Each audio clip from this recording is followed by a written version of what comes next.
하나님의 말씀을 읽어갑니다. 말씀 읽기 365 5월의 30번째 날 출발합니다. 하나님 아버지, 하루하루가 쌓여 우리의 인생이 되듯 말씀이 하루하루 쌓여 우리의 영적 삶의 역사가 쓰여지게 하여 주시옵소서. 오늘도 은혜를 주실 주님을 기대하며 말씀을 듣습니다. 내 생각이 복잡할 때 주의 말씀으로 가라앉혀 주시고 주의 진리와 지혜의 말씀을 우리에게 들려주셔서 올바른 길, 지혜의 길을 선택하게 하여 주시옵소서. 예수님 이름으로 기도합니다. 아멘. 잠언 14장 시작합니다. 지혜로운 여인은 자기 집을 세우되 미련한 여인은 자기 손으로 그것을 허느니라. 정직하게 행하는 자는 여호와를 경외하여도 패역하게 행하는 자는 여호와를 경멸하느니라. 미련한 자는 교만하여 입으로 매를 자청하고 지혜로운 자의 입술은 자기를 보전하느니라. 소가 없으면 구유는 깨끗하리니와 소의 힘으로 얻는 것이 많으니라. 무언가를 하려면 여러 가지 복잡한 일이 생기죠. 복잡한 일이 생긴다고 나 못하겠어, 그럴 수는 없잖아요. 그러면 아무것도 얻을 수 없으니까 말이죠. 5절 신실한 증인은 거짓말을 아니하여도 거짓 증인은 거짓말을 뱉느니라. 거만한 자는 지혜를 구하여도 얻지 못하거니와 명철한 자는 지식 얻기가 쉬우니라. 너는 미련한 자의 앞을 떠나라. 그 입술에 지식 있음을 보지 못함이니라. 슬기로운 자의 지혜는 자기의 길을 아는 것이라도 미련한 자의 어리석음은 속이는 것이니라. 미련한 자는 죄를 심상히 여겨도 정직한 자 중에는 은혜가 있느니라.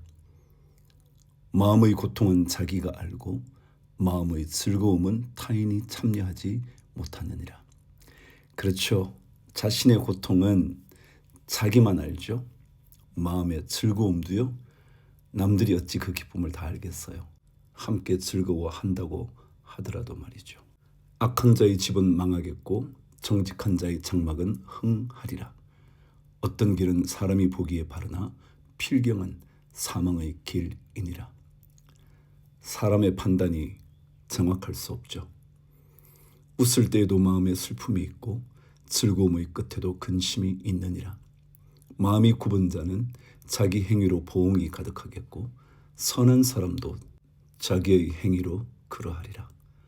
어리석은 자는 온갖 말을 믿으나 슬기로운 자는 자기의 행동을 삼가느니라. 지혜로운 자는 두려워하여 악을 떠나나 어리석은 자는 방자하여 스스로 믿느니라. 노하기를 속히 하는 자는 어리석은 일을 행하고 악한 계교를 꾀하는 자는 미움을 받느니라. 어리석은 자는 어리석음으로 기업을 삼아도 슬기로운 자는 지식으로 면류관을 삼느니라. 악인은 선인 앞에 엎드리고 불의한 자는 의인의 문에 엎드리느니라. 가난한 자는 이웃에게도 미움을 받게 되나 부유한 자는 친구가 많으니라. 이웃을 업신여기는 자는 죄를 범하는 자요 빈곤한 자를 불쌍히 여기는 자는 복이 있는 자니라. 악을 도모하는 자는 잘못 가는 것이 아니냐. 선을 도모하는 자에게는 인자와 진리가 있으리라. 모든 수고에는 이익이 있어도 입술의 말은 궁핍을 이룰 뿐이니라. 지혜로운 자의 재물은 그의 면류관이요 미련한 자의 소유는 다만 미련한 것이니라. 친실한 증인은 사람의 생명을 구원하여도 거짓말을 뱉는 사람은 속이느니라. 여호와를 경외하는 자에게는 견고한 의뢰가 있나니 그 자녀들에게 피난처가 있으리라. 하나님을 경외하면요, 견고한 의뢰이신 하나님께서 보호하시거든요. 그러면 자녀들이 우리를 통하여 그들을 통하여 피난처를 발견하게 됩니다. 14장 26절 여호와를 경외하는 자에게는 견고한 의뢰가 있나니 그 자녀들에게 피난처가 있으리라. 여호와를 경외하는 것은 생명의 셈이니 사망의 그물에서 벗어나게 하느니라. 백성이 많은 것은 왕의 영광이요 백성이 적은 것은 주권자의 패망이니라. 노하기를 더디하는 자는 크게 명철하여도 마음이 조급한 자는 어리석음을 나타내느니라. 평온한 마음은 육신의 생명이나 시기는 뼈를 썩게 하느니라. 가난한 사람을 학대하는 자는 그를 지으신 이를 멸시하는 자요, 궁핍한 사람을 불쌍히 여기는 자는 주를 공경하는 자니라. 악인은 그의 환난에 엎드러져도 의인은 그의 죽음에도 소망이 있느니라. 지혜는 명철한 자의 마음에 머물거니와 미련한 자의 속에 있는 것은 나타나느니라. 공의는 나라를 영화롭게 하고 죄는 백성을 욕되게 하느니라. 슬기롭게 행하는 신하는 왕에게 은총을 입고 욕을 끼치는 신하는 그의 진노를 당하느니라. 아멘. 열왕기하 23장 출발합니다. 요시야라는 왕은요, 새로운 종교 개혁을 합니다. 말하자면 예배를 새롭게 만들죠. 그것은 새롭게 만든다는 것은 사실은 이방인을 섬기는 모든 예배를 없애고 하나님만 섬기는 예배로 바꾸는 겁니다. 원래 자리로 되돌아오는 거죠. 자, 1절 들어보시겠습니다. 왕이 보내 유다와 예루살렘의 모든 장로를 자기에게로 모으고 이에 왕이 여호와의 성전에 올라가매 유다 모든 사람과 예루살렘 주민과 제사장들과 선지자들과 모든 백성이 노소를 막론하고 다 왕과 함께 한지라. 왕이 여호와의 성전 안에서 발견한 언약책의 모든 말씀을 읽어 무리의 귀에 들리고 왕이 단 위에 서서 여호와 앞에서 언약을 세우되 마음을 다하고 뜻을 다하여 여호와께 순종하고 그의 계명과 법도와 율례를 지켜 이 책에 기록된 이 언약의 말씀을 이루게 하리라 하매 백성이 다 그 언약을 따르기로 하니라. 왕이 대제사장 hil기야와 모든 부제사장들과 문을 지킨 자들에게 명령하여 바알과 아세라와 하늘의 이루를 성신을 위하여 만든 모든 그릇들을 여호와의 성전에서 내다가 예루살렘 바깥 기드론 밭에서 불사르고 그것들의 재를 베델로 가져가게 하고 옛적의 유다 왕들이 세워서 유다 모든 성읍과 예루살렘 주위의 산당들에서 분향하며 우상을 섬기게 한 제사장들을 폐하며 또 바알과 해와 달과 별 때와 하늘의 모든 별에게 분향하는 자들을 폐하고 또 여호와의 성전에서 아세라 상을 내다가 예루살렘 바깥 기드론 시내로 가져다가 거기에서 불사르고 빻아서 가루를 만들어 그 가루를 평민의 묘지에 뿌리고 또 여호와의 성전 안에서 남창의 집을 헐었으니 그곳은 여인이 아세라를 위하여 휘장을 짜는 처소였더라. 또 유다 각 성읍에서 모든 제사장을 불러오고 또 제사장이 분향하던 산당을 게바에서부터 부엘세바까지 더럽게 하고 또 성문의 산당들을 헐어버렸으니 이 산당들은 그 성읍의 지도자 여호수아의 대문 어귀 곧 성문 왼쪽에 있었더라. 산당들의 제사장들은 예루살렘 여호와의 제단에 올라가지 못하고 다만 그의 형제 중에서 무교병을 먹을 뿐이었더라.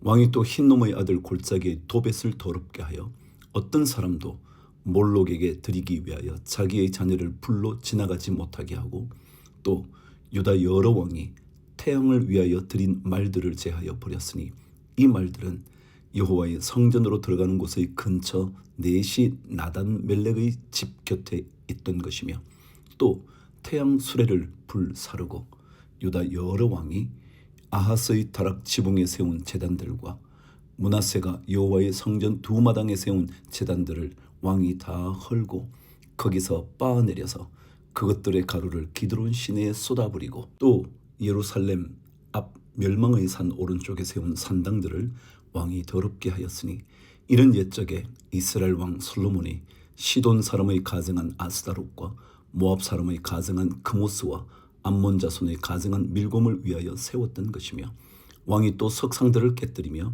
아세라 목상들을 찢고 사람의 해골로 그곳에 채웠더라.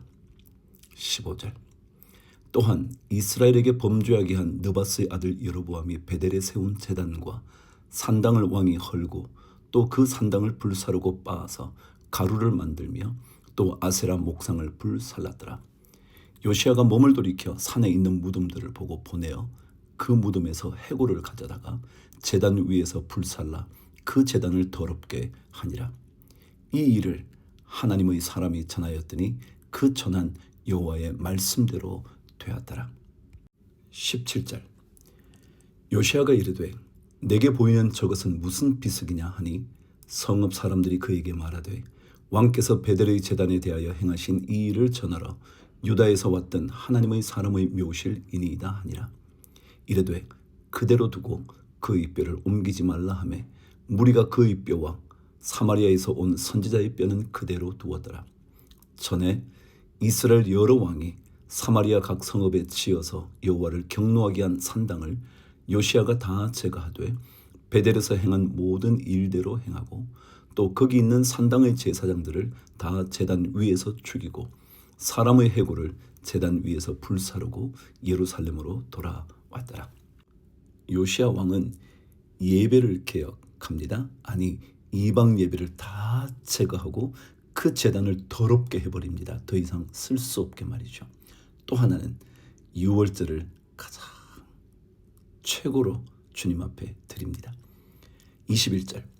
왕이 뭇백성에게 명령하여 이르되 이 언약책에 기록된 대로 너희의 하나님 여호와를 위하여 유월절을 지키라 하매 사사가 이스라엘을 다스리던 시대부터 이스라엘 여러 왕의 시대와 유다 여러 왕의 시대에 이렇게 유월절을 지킨 일이 없었더니 요시야 왕 18째 해에 예루살렘에서 여호와 앞에 이 유월절을 지켰더라. 요시야가 또 유다 땅과 예루살렘에 보이는 신접한 자와 점쟁이와 드라빔과 우상과 모든 가증한 것을 다 제거하였으니 이는 대제사장 hil기야가 여호와의 성전에서 발견한 책에 기록된 율법의 말씀을 이루려 함이라. 요시야와 같이 마음을 다하며 뜻을 다하며 힘을 다하여 모세의 모든 율법을 따라 여호와께로 돌이킨 왕은 요시야 전에도 없었고 후에도 그와 같은 자가 없었더라. 놀라운 영광이죠. 이전에도 이후에도 말이죠. 26절. 그러나 여호와께서 유다를 향하여 내리신 그 크게 타오르는 진노를 돌이키지 아니하셨으니 이는 므낫세가 여호와를 경노하게 한 그 모든 경노 때문이라. 여호와께서 이르시되 내가 이스라엘을 물리친 것 같이 유다도 내 앞에서 물리치며 내가 택한 이 성 예루살렘과 내 이름을 거기에 두리라 한 이 성전을 버리리라 하셨더라. 28절. 요시야의 남은 사적과 행한 모든 일은 유다왕 역대지략에 기록되지 아니하였느냐. 요시야 당시에 애굽의 왕 바로 느고가 아수르 왕을 치고자 하여 유브라데 강으로 올라가므로 요시야 왕이 맞서 나갔더니 애굽 왕이 요시야를 무깃도에서 만났을 때에 죽인지라. 신복들이 그의 시체를 병거에 싣고 무깃도에서 예루살렘으로 돌아와 그의 무덤에 장사하니 백성들이 요시야의 아들 여호아하스를 데려다가 그에게 기름을 붓고 그의 아버지를 대신하여 왕으로 삼았더라. 요시야 시대를 지나면 드디어 유다 왕국의 멸망이 시작됩니다. 31절. 여호아하스가 왕이 될 때 나이가 23세라 예루살렘에서 석 달간 다스리니라. 그의 어머니의 이름은 하무달이라 림나 예레미야의 딸이더라. 여호아하스가 그의 조상들의 모든 행위대로 여호와 보시기에 악을 행하였더니 바로 느고가 그를 하마 땅 리블라에 가두어 예루살렘에서 왕이 되지 못하게 하고 또 그 나라로 은 100달란트와 금 1달란트를 벌금으로 내게 하고 바로 느고가 요시야의 아들 엘리야김을 그의 아버지 요시야를 대신하여 왕으로 삼고 그의 이름을 고쳐 여호야김이라 하고 여호아하스는 애굽으로 잡아갔더니 그가 거기서 죽으니라. 여호야김이 은과 금을 바로에게 주니라. 그가 바로 느고의 명령대로 그에게 그 돈을 주기 위하여 나라에 부고하되 백성들 각 사람의 힘대로 액수를 정하고 은금을 징수하였더라. 36절. 여호야김이 왕이 될 때에 나이가 25세라 예루살렘에서 11년간 다스리니라. 그의 어머니의 이름은 스비다라 루마 부다야의 딸이더라. 여호야김이 그의 조상들이 행한 모든 일을 따라서 여호와 보시기에 악을 행하였더라. 여호야김 여호야긴, 시드기야, 유다 왕국의 마지막 세 왕들이죠. 무너져 가는데도 여전히 악을 행하는 것, 여호와 보시기에 아름답지 않은 삶을 사는 것, 멸망을 자초하는 거죠. 자, 오늘 말씀을 마무리합니다. 여러분, 제가 어제 말씀을 잘못 읽어 보냈어요. 뭐냐 하면 개역 개정을 읽어 보내드려야 했는데 개역 한글을 보냈어요. 제가 다시 수정하지 못했습니다. 일들이 좀 많아서 바꿔 읽을 시간이 없었어요. 여러분 혹시 발견하셨는지는 모르겠네요. 그렇지만 오늘은 개역 개정 여러분에게 읽어드렸습니다. 자, 말씀 속에서 요시아의 이야기, 무너져가는 유다 왕국의 이야기. 오늘도 주님께서 우리 모두를 살려주시는 은혜를 우리가 받을 수 있게 되기를 축복합니다. 주를 위하여